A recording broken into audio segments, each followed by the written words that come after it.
जय हिंद प्यारे दोस्तों। आज के इस वीडियो में हम गणित विषय के चैप्टर वाइज हर एक पॉइंट को कवर करने वाले हैं जो आपके एग्जाम के लिए काफी महत्वपूर्ण है। बिल्कुल यह माइंड मैप वीडियो है, बिल्कुल आपके दिमाग में छप जाएगा।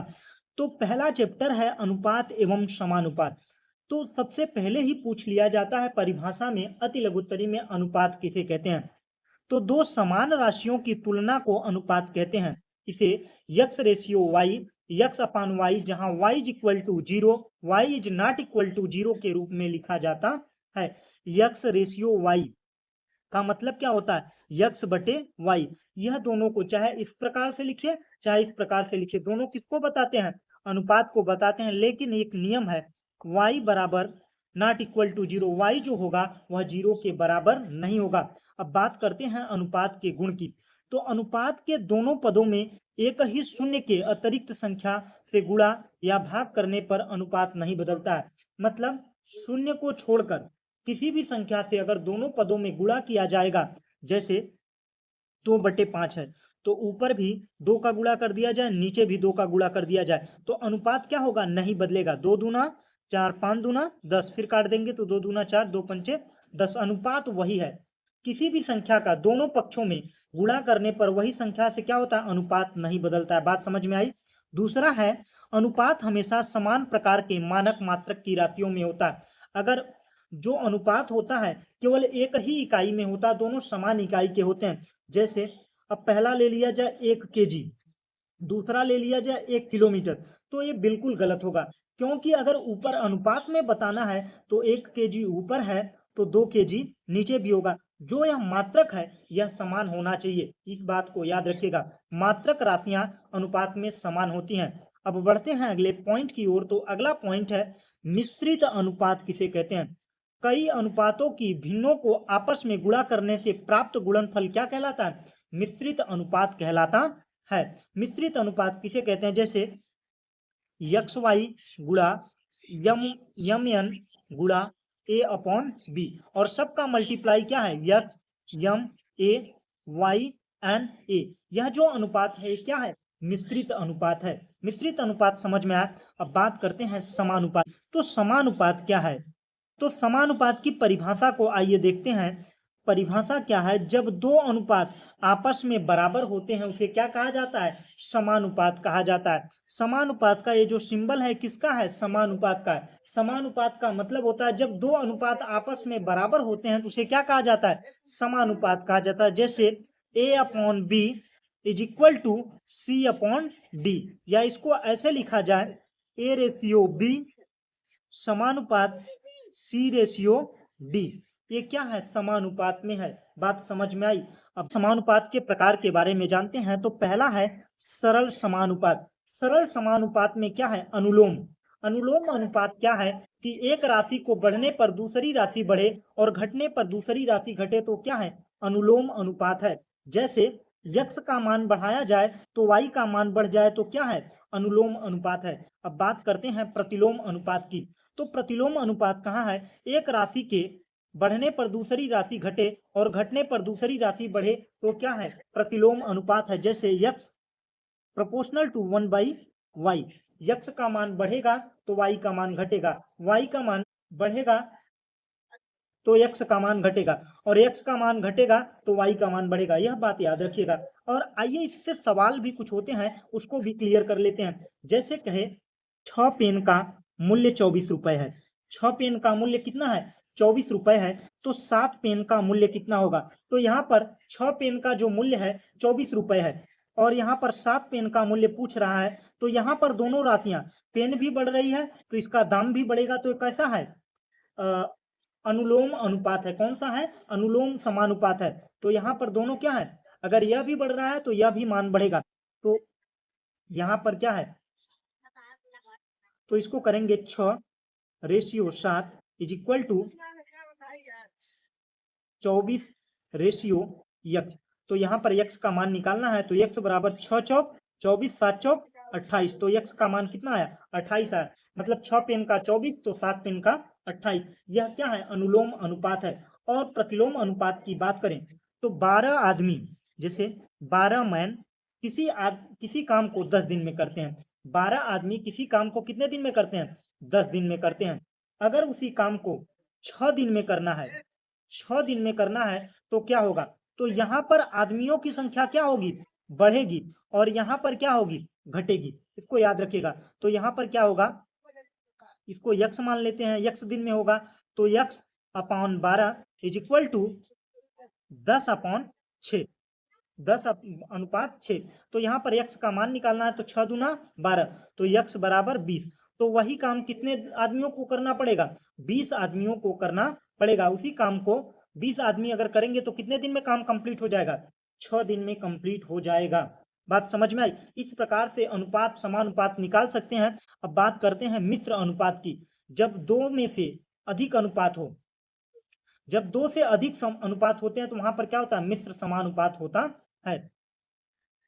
मिश्र अनुपात किसे कहते हैं? जब दो से अधिक अनुपात होते हैं वहां पर क्या होता है? मिश्र समानुपात होता है। समानुपात भाग, इस कॉन्सेप्ट को करना है कि कोई राशि है उसको अनुपात में बांटना है। जैसे मैंने मान लिया मेरे पास 9 रुपए हैं, इसको एक संबंधे 2 के अनुपात में बांटना है। तो एक संबंधे 2 के अनुपात में बांटना है तो पहले क्या होगा? 9 हो गया। 9 पहली संख्या क्या है? 1 ले लेंगे। पहले को कितना देना होगा? जैसे ए और बी हुआ, ए को कितना मिलेगा? तो 2 1 3 और 9 गुणा 2, 2 1 3, मतलब 2 और 1 कितना होगा? 3 ही होगा ना। 2 1 3, ए और बी कितना होगा? 3 होगा। 3 त्रिका 9, 3 त्रिका 9। तो पहले वाले को 3 मिलेगा, दूसरे वाले को 6 मिलेगा। 3 अनुपात 6 में, यही क्या है? समानुपाती भाग है। इसको याद रखिएगा कि कोई राशि दे दे और पूछ ले कि इसको 3/5 के अनुपात में बांट कर दिखाओ, तो इसको इसी प्रकार से बांटना है। इसको ध्यान में रखिएगा। अब बात करते हैं अगले पॉइंट की। तो बाह्य पदों और मध्य पदों के गुणनफल में संबंध, और यह काफी इंपॉर्टेंट है यह कॉन्सेप्ट।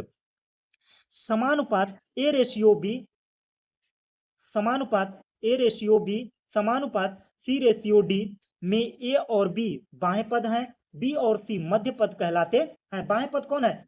ए और डी क्या है? बाह्य पद हैं। बी और सी क्या है? मध्य पद है। तो इसका सूत्र क्या होता है? बाह्य पदों का गुणनफल बराबर होता है मध्य पदों का गुणनफल। तो ए बी, ए डी और बी सी और मध्य पद, और यही हुआ फार्मूला। उसके बाद में अगर पद ज्ञात करना है, चतुर्थ अनुपाती पद ज्ञात करना है तो कैसे ज्ञात करना होगा? यक्स यहाँ पर है ए बी सी, 3 अनुपात दिया है, चौथा पूछ रहा है तो इसके लिए सूत्र क्या होता है? यक्स बराबर बी इंटू सी अपॉन ए, बी इंटू सी अपॉन ए। अगर इसको नहीं समझ में आ रहा है, याद नहीं है, तो ए अपॉन बी बराबर बी अपॉन एक्स, यही है। तो क्या करेंगे? यहाँ पर c अपॉन एक्स है, c अपॉन एक्स है, तो x का मान ज्ञात करना है तो x यहाँ पर चला आएगा। b इंटू सी, बी का गुणा इधर हो जाएगा b इंटू सी, और a का गुणा यहाँ पर हो जाएगा। यही सूत्र आपने बनाया ना, यही फार्मूला निकल के आएगा। और अगर मध्य अनुपाती ज्ञात करना है तो मध्य अनुपाती ज्ञात करना है तो एक्स स्क्वायर बराबर a इंटू बी, या x बराबर मध्य अनुपात बराबर होता है under root a into B. यह फार्मूला याद रखिएगा, नहीं तो a अपॉन एक्स बराबर यक्स अपॉन बी। तो यहाँ पर क्या हो जाएगा? इसका गुणा इधर हो जाएगा, इसका गुणा इधर, तो ए इंटू बी बराबर यक्स स्क्वायर, तो यक्स स्क्वायर, तो यक्स बराबर क्या हो जाएगा? Under root A B. इस प्रकार से कर सकते हैं। अब अगला चैप्टर है घातांक का। घातांक की परिभाषा, परिभाषा क्या है? ए गुणा ए। अगर n बार है तो a के पावर n जहां है, a क्या है? आधार है, n क्या है? घातांक है। बात समझ में आई?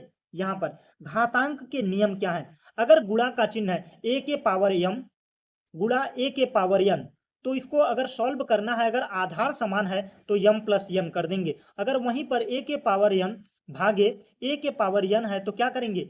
a m माइनस n कर देंगे। इसको याद रखिएगा। a के पावर 0 है तो उसका मान कितना होता है? 1 होता है।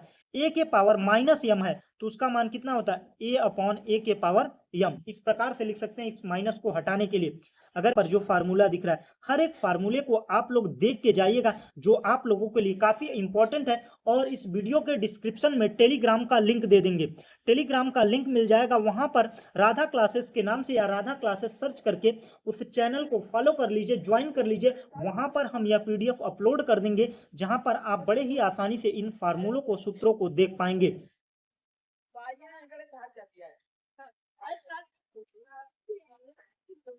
अब बढ़ते हैं अगले अध्याय की ओर। तो अगला चैप्टर, चौथा चैप्टर है देखिए, सरल ब्याज या साधारण ब्याज और चक्रवृद्धि ब्याज। पहला होता है मूलधन। जो उधार ली गई राशि होती है वो क्या है, हमारा मूलधन है। दर, जिस प्रतिशत दर से हम मतलब पैसा ले रहे हैं, मतलब हम आपको इतना ब्याज देंगे, वही क्या है, दर है। समय क्या है, अवधि, कितने साल के लिए ले रहे हैं। मिश्र धन, मूलधन और ब्याज जोड़ दिया जाता है तो क्या कहलाता है, मिश्र धन कहलाता है। अब साधारण ब्याज की अगर परिभाषा पूछ ले तो ब्याज जो केवल मूल दर पर निश्चित समय के लिए एक ही दर पर लगता है तो क्या कहलाता है, साधारण ब्याज कहलाता है। साधारण ब्याज बराबर होता है मूलधन मूलधन गुणा समय गुणा दर बटे 100। यही क्या है, साधारण ब्याज का सूत्र है। अगर पूछे मिश्र धन को अमाउंट बोलते हैं। अमाउंट या मिश्र धन, अमाउंट बराबर होता है मूलधन प्लस ब्याज, साधारण ब्याज। मूलधन प्लस साधारण ब्याज क्या कहलाएगा, मिश्र धन कहलाएगा। अब बात करते हैं चक्रवृद्धि ब्याज की। चक्रवृद्धि ब्याज की, जब हम निश्चित समय के बाद में ब्याज को मूलधन में जोड़ दिया जाता है और प्राप्त मिश्र धन अगली अवधि के लिए मूलधन बन जाता है तो क्या कहलाता है, चक्रवृद्धि ब्याज कहलाता है। चक्रवृद्धि ब्याज की परिभाषा समझ में आई। अब चक्रवृद्धि ब्याज का सूत्र है क्या, पहले मिश्र धन निकाला जाता है। चक्रवृद्धि ब्याज पहले नहीं निकाली जाती क्योंकि इसमें ब्याज का ब्याज लगता है। मतलब ब्याज को क्या मान लिया जाता है, मूलधन मान लिया जाता है, फिर मूलधन पर ब्याज लगता है, फिर अगले साल क्या होता है, ब्याज को मूलधन मान लिया जाता है। इस प्रकार से चक्रवृद्धि ब्याज क्या है, बढ़ता रहता है। तो मूल इसका सूत्र है मिश्र धन बराबर मूलधन कोष्टक में 1 प्लस दर अपॉन 100 ऊपर क्या है, समय। इस प्रकार से इसको कर सकते हैं। यह क्या है, मूलधन का मिश्र धन का सूत्र है किसमें, कंपाउंड इंटरेस्ट में। कंपाउंड इंटरेस्ट बराबर होता है CI, चक्रवृद्धि ब्याज बराबर होता है मिश्र धन माइनस मूलधन। ए और पी लिख रहे हैं तो जो मैं बोल रहा हूं उसको याद रखिएगा। ए का मतलब अमाउंट, पी का मतलब प्रिंसिपल का मतलब होता है मूलधन, अमाउंट का मतलब होता है मिश्र धन। अगर वहीं पर कहे कि छमाही देय है, ब्याज छमाही देय है, तो मतलब जो आर दिया है, आर में क्या करेंगे, 2 का भाग दे देंगे। जो दर है, दर में 2 का भाग दे देंगे तो क्या हो जाएगा, छमाही देय हो जाएगा। और छमाही देय में टी में क्या करेंगे, समय में 2 का गुणा कर देंगे तो कैसा हो जाएगा, छमाही देय में हो जाएगा। और अगर पूछे तिमाही देय में क्या होगा, आर में दर में 4 का भाग दिया जाएगा और समय में 4 का गुणा किया जाएगा। तो इसका सूत्र क्या हो जाएगा, ए बराबर पी 1 प्लस आर 4 प्लस 100, 4 गुणा 100 कोष्टक में 4t। इस प्रकार से कर सकते हैं। यहाँ पर 4 का भाग देना होगा, यहाँ पर 4 का गुणा करना होगा जब तिमाही होगा। और पूछे छमाही है तो छमाही के लिए होता है ए बराबर पी 1 प्लस आर 2 इंटू 100 ऊपर 2t। इस प्रकार से इसको कर सकते हैं। यहाँ पर 2 का गुणा, यहाँ पर 2 का भाग होता है। अगर जनसंख्या में वृद्धि हो रही है तो प्लीज वही जनसंख्या में अगर वृद्धि हो रही है तो चक्रवृद्धि ब्याज वाला लग जाएगा फार्मूला, और कमी हो रही है तो बस माइनस लगा के वही चक्रवृद्धि ब्याज वाला फार्मूला लगा देंगे। इस प्रकार से कर सकते हैं। अब बढ़ते हैं अगले चैप्टर की ओर। तो अगला चैप्टर है बैंकिंग, और बैंकिंग से अति लघुत्तरी में भर भर के प्रश्न पूछे जाते हैं। तो खाता के प्रकार बताइए। पहला है बचत खाता। बचत खाता में आम जनता के लिए होता है।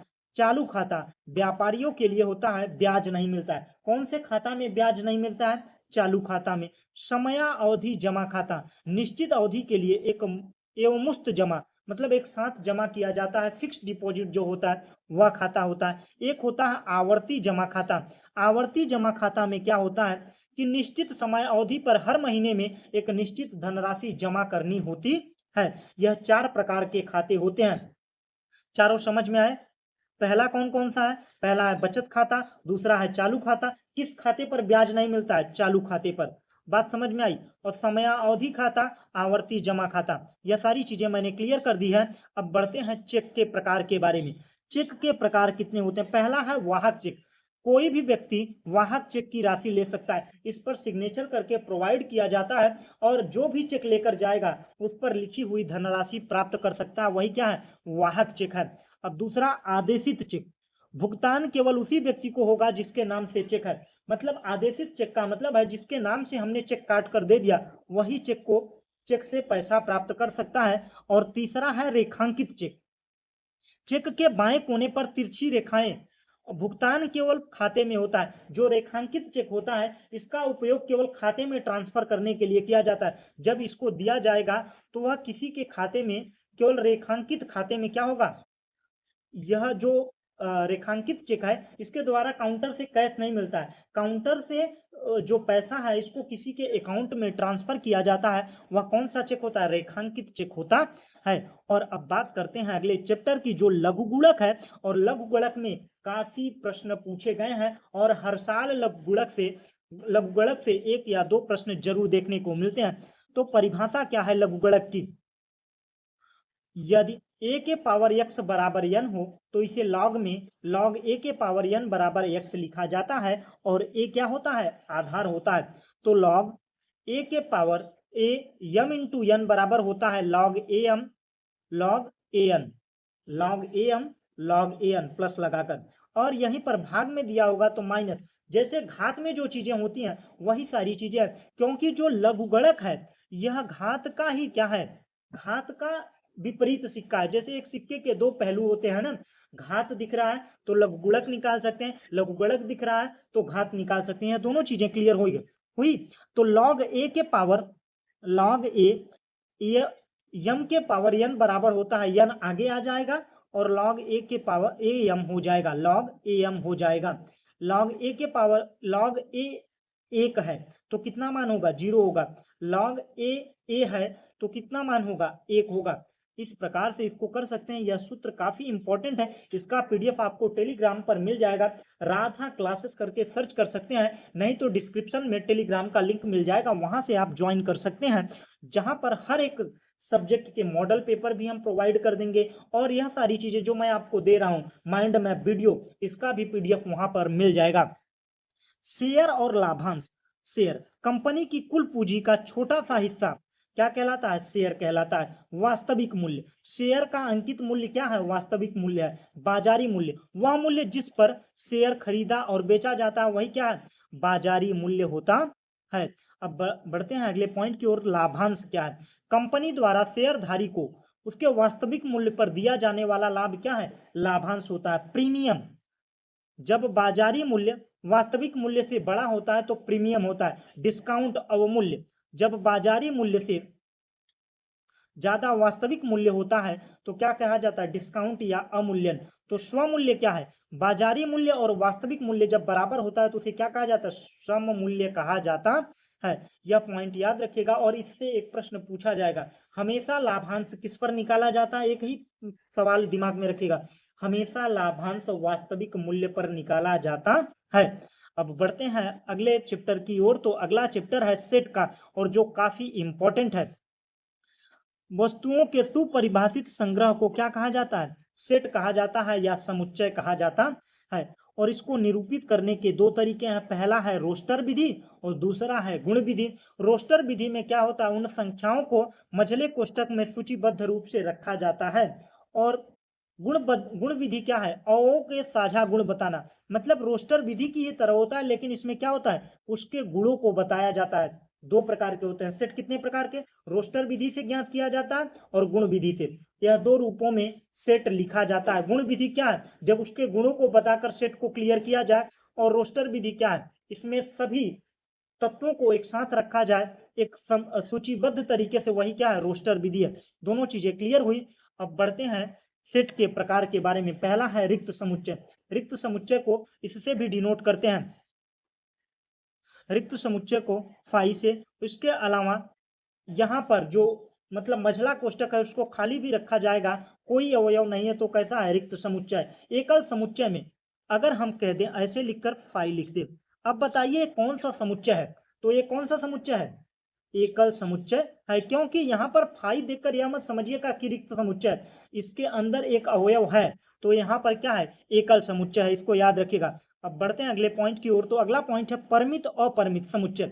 अवयवों की संख्या जब सीमित होती है तो परिमित, और जब असीमित होती है तो अपरिमित होता है। समान समुच्चय, यदि अवयव बिल्कुल एक जैसे हों तो क्या कहा जाता है? समान सेट या इक्वल सेट कहा जाता है। अब आइए थोड़ा सा इसको समझाते हैं, इस चित्रों को याद रखिएगा। अगर कहे जैसे ए सेट दिया है, उसमें 1 2 3 4 5 दिया है। उसके बाद में सेट बी दिया है, सेट बी में दिया है 2 4 6 8। अब देखिए क्या क्या सवाल पूछता है आपके डीएलएड में। कहेगा ए यूनियन बी बताइए, तो ए यूनियन बी निकालना है तो क्या करेंगे आप? 1 2 3 4 5 6 8, इसको लिख देंगे 1 2 3 4 5 कंटिन्यू, उसके बाद में 6 8, मतलब सभी तत्वों का रिपीटेशन न हो और सभी को एक एक बार लिख दिया जाए तो क्या है? ए यूनियन बी है। बात समझ में आई? अगर कहे ए इंटरसेक्शन बी, अगर ऐसा चिन्ह बनाओ तब क्या करना होगा? इन दोनों में उभयनिष्ठ कौन कौन से हैं? 2 है, 4 है, बस 2 और 4 उभयनिष्ठ है तो इसका होगा ए इंटरसेक्शन बी। अगर वहीं पर कहे ए माइनस बी, तो ए में से बी को घटाना है, तो ए में से बी घटाएंगे तो 2 घट जाएगा और 4 घट जाएगा, तो ए माइनस बी में क्या बचेगा? 1 3 5। अगर वहीं पर कहे बी माइनस ए, तब क्या होगा? बी माइनस ए में, तो बी में से ए को घटाना है, तो बी में से ए को घटाएंगे तो 2 माइनस कर देंगे, 4 माइनस कर देंगे तो कितना बचा? 6 और 8 बचा। इस प्रकार से सारे सवालों को कर सकते हैं और मैंने जितने भी सवाल पूछे जाते हैं सेट से सभी को मैंने यहाँ पर बताने का प्रयास किया है। आप लोगों के लिए यह वीडियो काफ़ी इंफॉर्मेटिव, काफ़ी इंपॉर्टेंट है। अगर आप लोगों को वीडियो अच्छा लग रहा है तो वीडियो को लाइक कर दीजिए, अपने ग्रुप में शेयर कर दीजिए और चैनल पर नए हों तो चैनल को सब्सक्राइब कर लीजिए। अब बढ़ते हैं अगले पॉइंट की ओर, तो अगले चैप्टर की ओर जो काफी इंपॉर्टेंट है। चर राशियों का गुणनखंड, किसी व्यंजक को 2 या अधिक व्यंजकों गुणनफलों के रूप में लिखना है, क्या कहलाता है? गुणनखंड कहलाता है। एक होता है सार्वगुणनखंड। सार्वगुणनखंड क्या होता है? A x plus A Y में क्या हो गया? ए कॉमन ले लेंगे, एक्स प्लस वाई समूहीकरण, मतलब सभी जो गुणनखंड जो समीकरण है सभी को एक साथ दिया गया है। A x plus B Y plus A Y plus minus B Y, इसको तो यहाँ पर कॉमन क्या लेना होगा? यहाँ पर एक्स कॉमन ले लेंगे, यहाँ पर वाई कॉमन ले लेंगे, तो क्या बनेगा? 2 गुणनखंड बनेंगे, एक्स माइनस वाई, ए माइनस बी। और द्विघात समीकरण क्या होता है? जिसमें घातों की संख्या अधिकतम कितनी हो? 2 हो, तो वहां पर क्या होता है? द्विघात समीकरण होता है। X square plus B x A B बराबर होता है x plus A x plus B. इसका सूत्र होता है द्विघात समीकरण का और यही निकालने का तरीका भी होता है। जैसे कोई एक समीकरण का हम सवाल लेते हैं जिसको बड़े ही आसानी से हम आप लोगों को करना सिखाएंगे, तो समीकरण का सवाल कौन सा ले ले? चलिए यही लेते हैं, 14 minus 5x minus x square. ठीक है, इसको लेते हैं। तो यहां पर देखिए ये 14 है, 14 का x में गुणा करेंगे तो क्या हो जाएगा? माइनस 14x स्क्वायर हो जाएगा। ठीक, 14x स्क्वायर हो जाएगा। तो 5 ऐसा क्या करें कि 14x स्क्वायर 7 दूना 14, तो 14 minus 7x plus 2x minus x square. इस तरीके से मतलब जोड़ने घटाने पर क्या हो जाए? 5 आए और गुणा करने पर इस गुणनखंड को कितना है? 14x स्क्वायर है, तो 7 दूना 14 और 7 में से 2 निकालेंगे तो -5, यह सही है। अब यहाँ पर 7 कॉमन ले लेंगे तो 7 माइनस एक्स होगा और यहाँ पर 2 कॉमन ले लेंगे, 2 कॉमन ले लेंगे तो क्या बचेगा?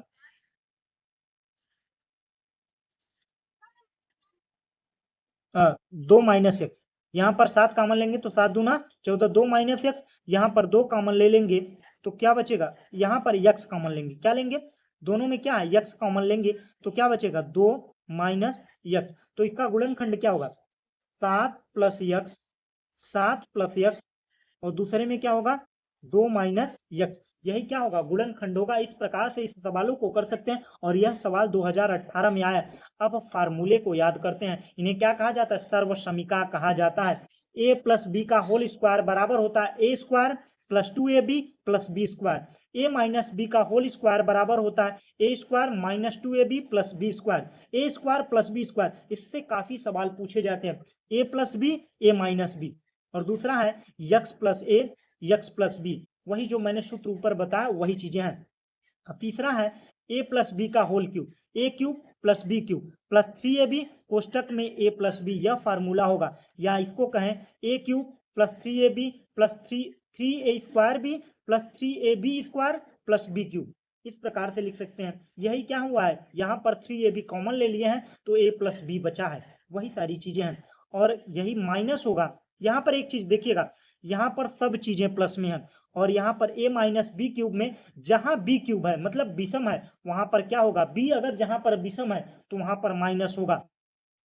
तो a cube minus B cube minus 3ab कोष्टक में a माइनस बी, इस प्रकार से लिख सकते हैं। उसके बाद में देखिए यहाँ पर अब ये फार्मूला, अगला फार्मूला ए क्यूब माइनस बी क्यूब बराबर होता है A plus B, A square minus, यहाँ पर जब प्लस वाला रहेगा तो ए प्लस बी लिख के यहाँ पर माइनस हो जाएगा, यहाँ पर ए ही रहेगा, ऐसे मत समझिएगा कैपिटल ए है, ठीक, ए ही है। तो A cube minus B cube में माइनस हो जाएगा, यहाँ वाले में प्लस हो जाएगा। इन फार्मूलों को याद रखिएगा, यह फार्मूले काफी आप लोगों के लिए इंपॉर्टेंट है। अगला है A plus B plus C का whole square, A square plus B square plus C square plus 2ab plus 2bc plus 2ac।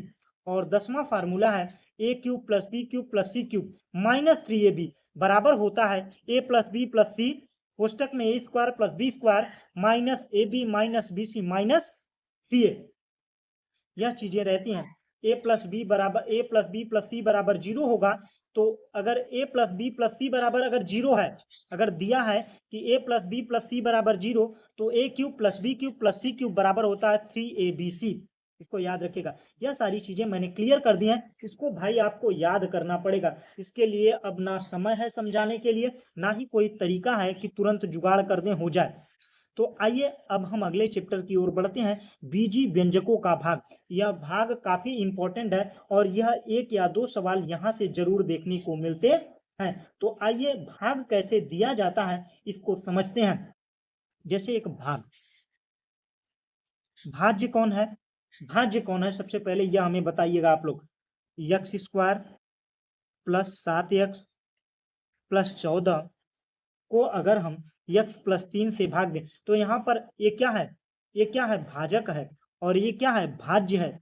और ये कहाँ, ये जो यहाँ पर प्राप्त होता है क्या है, भागफल है, और जो शेष प्राप्त होता है वो शेषफल है। बात समझ में आई। ये क्या है, भाजक, ये क्या है, भाज्य, यहाँ पर क्या है, भागफल, और यहाँ पर नीचे क्या रहेगा, शेषफल। जब इसको हम भाग देंगे तो यक्स का जब मल्टीप्लाई करेंगे तो एक्स स्क्वायर प्लस 3x, तो माइनस करेंगे तो ये कट जाएगा, तो 7 में से 3 गए तो कितना बचा, 4x, माइनस हुआ तो 4x प्लस 14 हुआ। अब क्या गुणा कर दें कि 4x प्लस 4 का अगर गुणा कर देंगे तो 4x प्लस 4 त्याई 12, और माइनस माइनस दोनों नीचे हो गया, एक कट गया, 14 में से 12 गए 2, तो शेषफल कितना बचा, 2 बचा, शेषफल 2 बचा। भागफल, यह भागफल x प्लस 4 आया, भाजक भाज्य ए है, भाजक यह है। यह सारी चीजें मैंने क्लियर कर दी हैं और इसको बड़े ही ध्यान से करिएगा, यह सारी चीजें काफी इंपॉर्टेंट है। अगर नहीं आ रहा है तो 3-4 दिन बचा है, रिवीजन कर लो भाई। रिवीजन के अलावा कोई मौका नहीं। हमने मॉडल पेपर हर एक सब्जेक्ट का कराया हुआ है, मैथ का तो हमने प्रीवियस ईयर कराया है बेहतर तरीके से। अगर आप लोगों ने नहीं देखा है तो प्लेलिस्ट में जाकर देख लीजिए।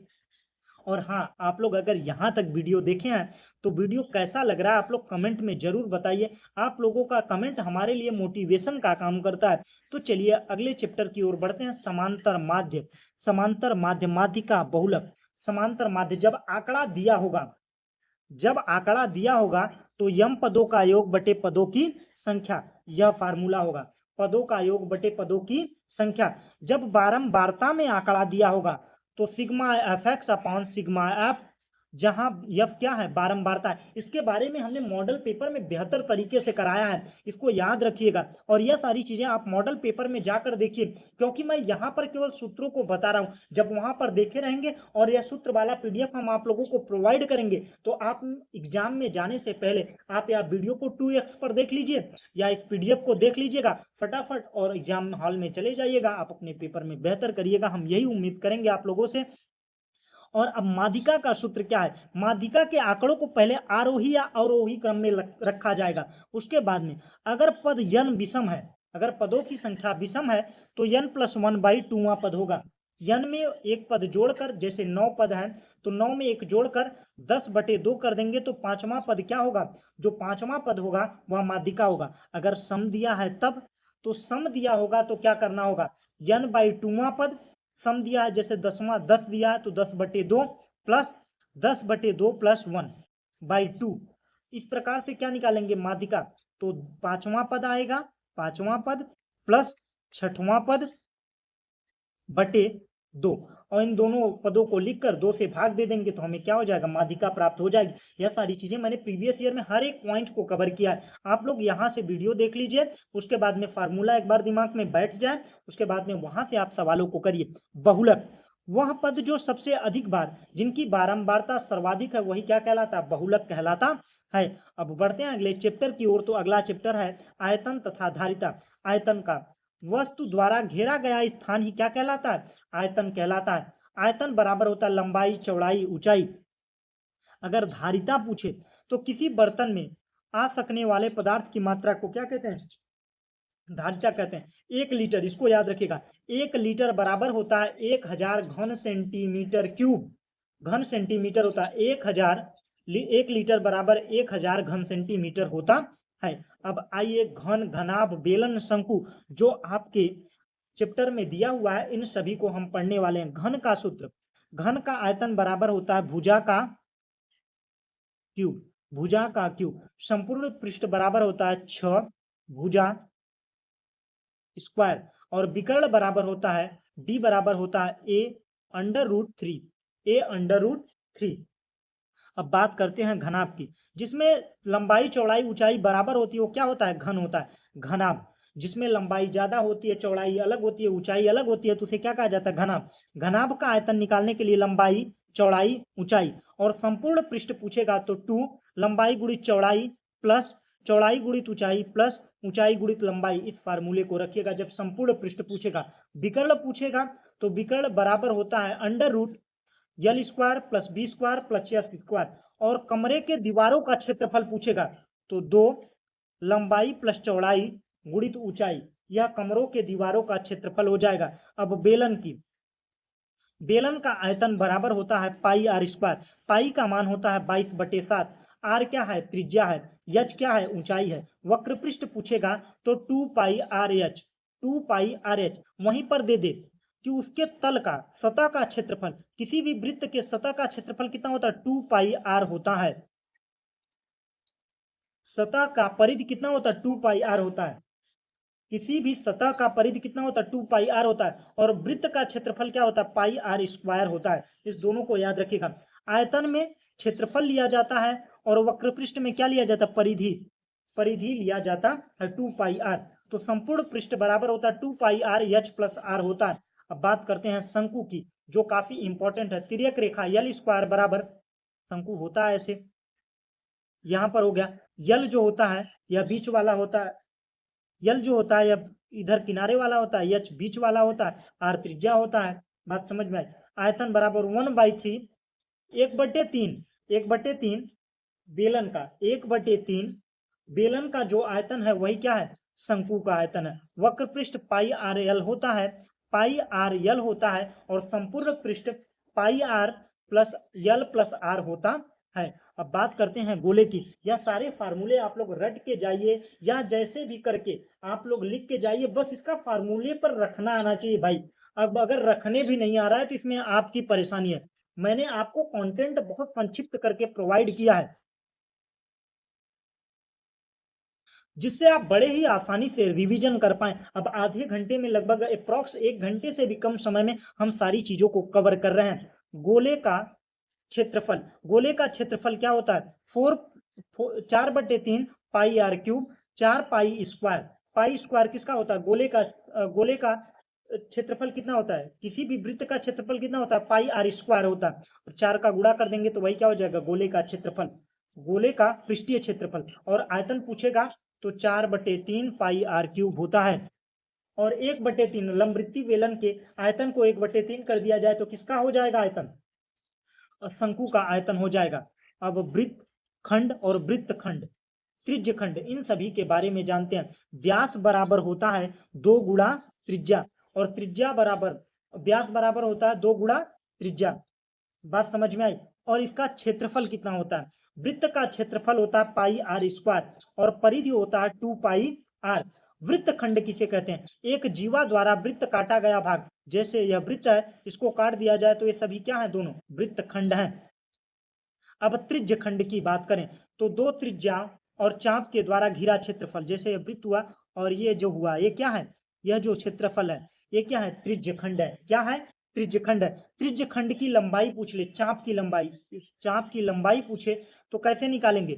2 पाई आर, 2 पाई आर पूरा परिधि हुआ, थीटा जो इसका कोण हुआ बटे 360 कर देंगे। और क्षेत्रफल पूछेगा तो पाई आर स्क्वायर, उसके बाद में थीटा बटे 360 कर देंगे। यह दोनों चीजें क्लियर रखिएगा। अब लास्ट चैप्टर है, अगर आप लोगों ने यहाँ तक वीडियो देखा है तो अपना फीडबैक दीजिए, अपने ग्रुप में शेयर करिए, जिससे ज्यादा से ज्यादा लोगों तक पहुंचे। और जब आप लोग फीडबैक देते हैं ना तो सच में मुझे बहुत अच्छा लगता है। इस चैप्टर को भी कंप्लीट करते हैं। वृत्त और चाप उनसे बने कोण के बारे में बात करते हैं। इस प्रमेय को मैंने शॉर्ट फॉर्म में ही कर दिया है। किसी चाप द्वारा केंद्र पर बना कोण उसकी परिधि पर बने कोण का 2 गुना होता है। जैसे यह हुआ, यह चाप हुआ, इसके द्वारा केंद्र पर बना कोण और परिधि पर बना कोण, अगर x है तो यहाँ पर क्या होगा? 2x होगा। पहला प्रमेय। दूसरा प्रमेय, एक ही वृत्तखंड पर बने कोण आपस में बराबर होते हैं। जैसे यह हुआ और यहाँ से एक कोण ऐसे बन गया और यही कोण ऐसे बन गया, ये दोनों टच कर रहे हैं तो एक कोण ये कोण आपस में क्या होंगे? बराबर होंगे। प्रमेय दूसरा हो गया। अब तीसरे की बात करते हैं। तो अर्धवृत्त में बना कोण क्या होता है? अर्धवृत्त के द्वारा परिधि पर बना कोण कैसा होता है? 90 डिग्री का होता है। अब चौथे प्रमेय की बात करें तो चौथा प्रमेय, आइए क्लियर करते हैं। दीर्घ वृत्तखंड और लघु वृत्तखंड। जैसे कोई वृत्त है, वृत्त में अगर यहाँ पर यह क्या है? लघु वृत्तखंड, यह है दीर्घ वृत्तखंड। यहाँ पर जो कोण बनेगा हमेशा कैसा बनेगा? न्यून कोण बनेगा, 90 अंश से कम बनेगा। कैसा बनेगा? 90 अंश से कम बनेगा। और लघु वृत्तखंड में क्या बनेगा? जब इसमें बनेगा तो इसमें क्या बनेगा? हमेशा 90 से बड़ा बनेगा, मतलब अधिक कोण बनेगा। चक्रीय चतुर्भुज के आमने सामने की भुजाएं क्या होती हैं? आपस में चक्रीय चतुर्भुज में आमने सामने की भुजाओं का योग कितना, कोणों का योग कितना होता है? 180 अंश होता है। मतलब ये कोण ए और बी का योग कितना होगा? 180 अंश होगा। कोण ए प्लस कोण बी इज इक्वल टू 180 अंश। यह सारी चीजें समझ में आई। अब अगला चैप्टर है स्पर्श रेखा, छेदक रेखा और स्पर्श बिंदु। जब वृत्त के किसी एक बिंदु को स्पर्श करते हुए कोई रेखा जाती है तो क्या कहलाती है? स्पर्श रेखा कहलाती है। स्पर्श रेखा, एक रेखा, वह रेखा जो वृत्त के केवल एक बिंदु को स्पर्श करती है तो क्या कहलाता है? स्पर्श रेखा। स्पर्श बिंदु, वह बिंदु जहां पर रेखा वृत्त को छूती है वही क्या है? स्पर्श बिंदु है। छेदक, जब वृत्त को कोई भी रेखा आर पार कर दे तो क्या कहलाती है? छेदक रेखा कहलाती है। प्रमेय, स्पर्श रेखा और स्पर्श बिंदु से आने वाली त्रिज्या पर लंब होती है। जैसे यह त्रिज्या है और यह रहा स्पर्श रेखा। तो स्पर्श रेखा जो है एक पर यहाँ पर कोण कितने अंश का बनेगा? 90 डिग्री का बनेगा। और इसको कैसे बनाना है इसके बारे में हमने ना बखूबी भाई जो पिछला वीडियो अभी मैथ का हमने प्रोवाइड किया वहां पर आपको अगर पॉइंट बाहर है तब कैसे स्पर्श रेखा खींचनी है, और अगर त्रिज्या की लंबाई दिया है तब स्पर्श रेखा कैसे खींचनी है। स्पर्श रेखा ये पूछता है खींचने के लिए, और बाकी चीजें कुछ नहीं कहता है रचना के लिए। और यहाँ पर लंबार्धक, एक बात याद रखिए, किसी भी रेखा का लंबार्धक कैसे होता है? आधा से अधिक दूरी ले लीजिए, इधर चाप काट दीजिए, फिर यहाँ से इधर चाप काट दीजिए, इसको मिला दीजिए, यही क्या है? लंबार्धक है। मतलब इन दोनों रेखाओं को बराबर भागों में काट देता है। और अगर हम किसी पर 90 अंश का कोण बना रहे हैं तो जिस दूरी से यह मैंने वृत्त बनाया अर्धवृत्त, वही दूरी लेकर यहाँ पर चाप काटेंगे, यहाँ पर चाप काटेंगे, और यहाँ पर पॉइंट रख के यहाँ पर चाप काटेंगे, यहाँ पर रख के यहाँ पर काट देंगे। तो यहाँ पर जो कोण बनेगा वो कितने अंश का बनेगा? 90 अंश का बनेगा। और यह जो कोण बनेगा 60 अंश का, यह जो कोण बनेगा 120 अंश का बनेगा। यह सारी चीजें क्लियर होनी चाहिए। यह आपने सेमेस्टर 1 में काफी बेहतर तरीके से पढ़ा होगा। अगर नहीं पढ़ा है तो मैंने मॉडल पेपर कराया है, वहां पर जाकर काफी बेहतर तरीके से इन सभी चीजों को देख सकते हैं। इसी के साथ वीडियो समाप्त होता है। और अगर आप लोगों को वीडियो अच्छा लगा हो तो वीडियो को लाइक कर दीजिए, अपने ग्रुप में शेयर कर दीजिए, और चैनल पर नए हो तो चैनल को सब्सक्राइब कर लीजिए। और यहाँ पर आपको वीडियो मिल रहा होगा, इस वीडियो पर क्लिक करके उस वीडियो को देख सकते हैं। Thanks for watching. जय हिंद।